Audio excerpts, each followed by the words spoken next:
Hey, what's up? Kain tayo. May sinigang, may may pansit. Kain tayo. Kain tayo.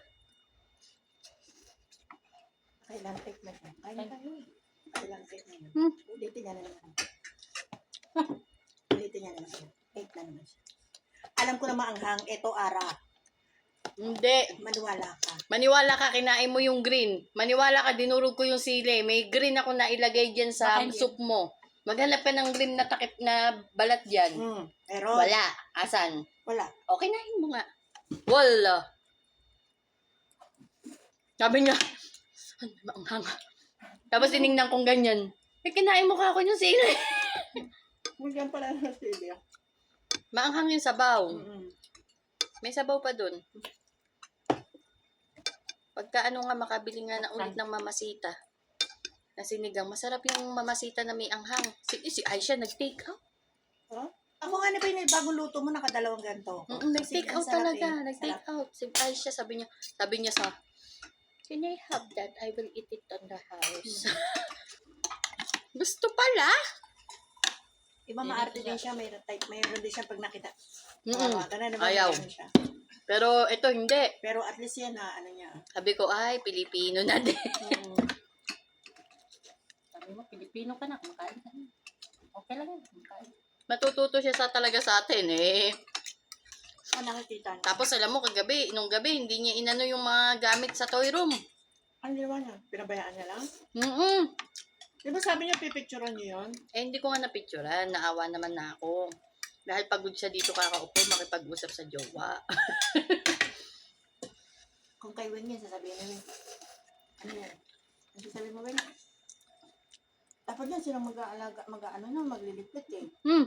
Pagka ito, habang ginasabi yun.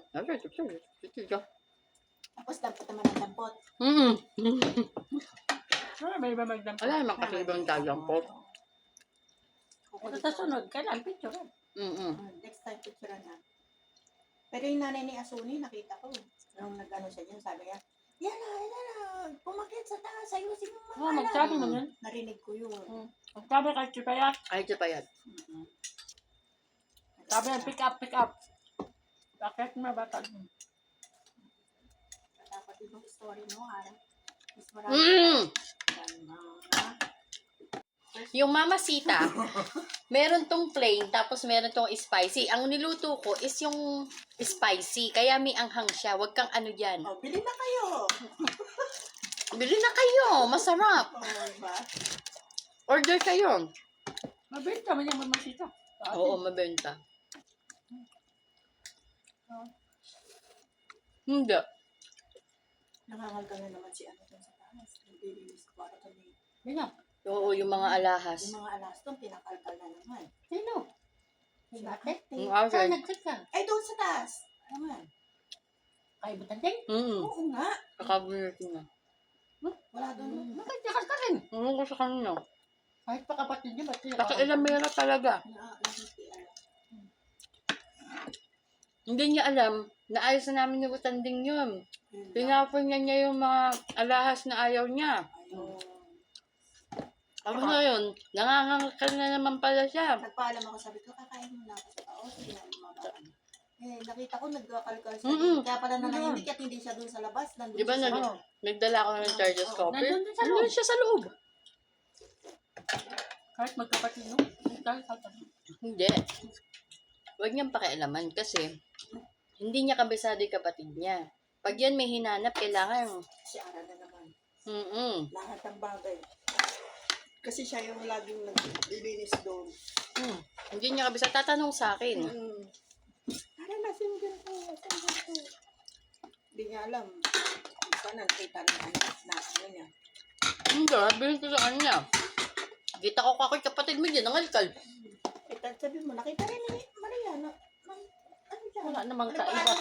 Sila lang naman yun eh. Nandun siya, nakaupong ganyan ate. Sabi niya. Oo, ganyan. May tinatapon siguro siya. Ay, ewan ko sa kanya.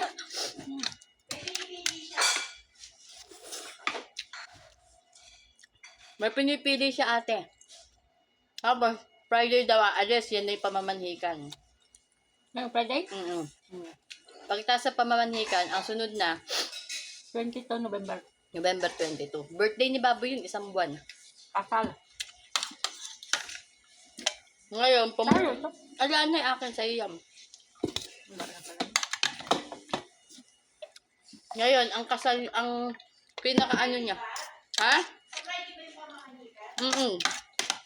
Nasama kayo. Kasama kayo ni nanay. Ni matandang babae. Pero uwi din kayo ng maaga.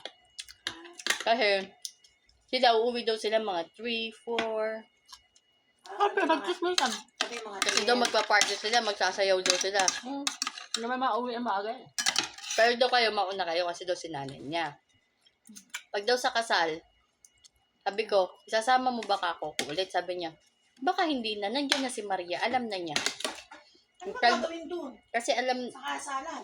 ikaw lang naman magkakabit ng mga alahas nila. Mag-aayos-ayos ng mga gown. Hello? Yung nakaraan. Nakaupo lang yun. Pisan na nila din. Bibihisan lang nila yun. Tapos nakaupo lang yun.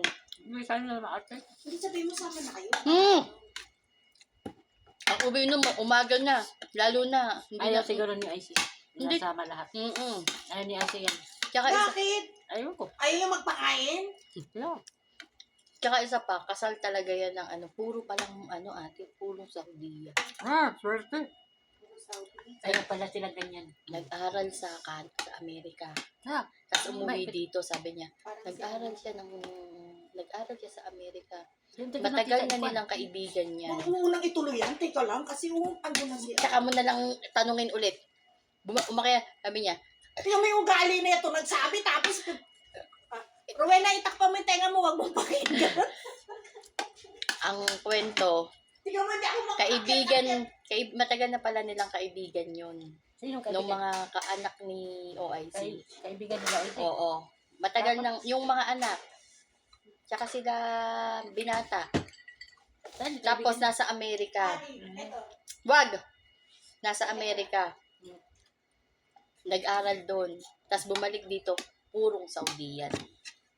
Maganda yun kay puro Saudi. Parang si Doctor. Puro siyang Saudi. Kunin mo yung nasa ilalim kasi. Wala. Purong Saudi.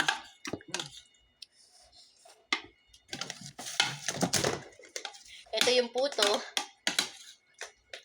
Pareho sila si nakadali. Oo, nakadali sila. Di, mas senior, mas Saudi citizen din sila. Oo. Puro pala yung kaya pala ganyan si Hokay sa nagpalit ng mga gamit, mga kasi puro pala. Puro dito, dito. Mm-mm.